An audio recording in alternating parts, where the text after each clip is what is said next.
starts now.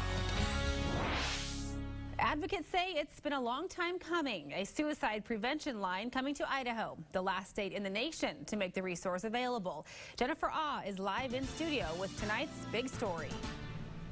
Rachel, right now, all statewide calls made to the suicide hotline transfer to Oregon or other nearby states. However, starting at 1 p.m. tomorrow, the Idaho Suicide Prevention Hotline will start taking those calls. Today, we talked to the executive director about how this new service will be crucial in saving lives in our state. I can't go back and say, oh, I wished I would have done you know, this or this or this or this. Although we can't go back and undo the tragedy of a suicide, workers at the new Idaho Suicide Hotline hope to prevent it.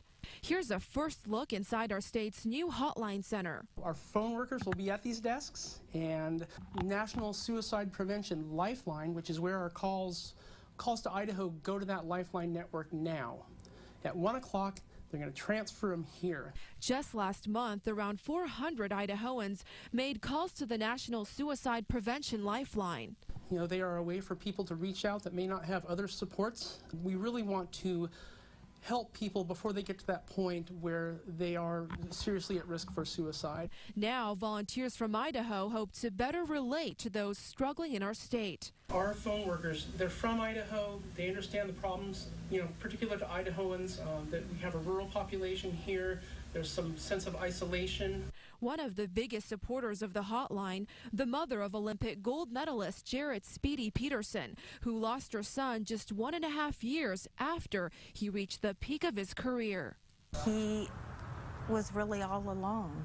They can have 100 people standing around them, and yet, because the pain and the depression are so deep and devastating, they don't see it. The statewide hotline will take calls Monday through Thursday, 9 to 5. Then they hope to eventually expand and take calls on Friday. Idaho Suicide Prevention Hotline will not only support those in crisis, but also educate and offer referral and resources available closest to where they live.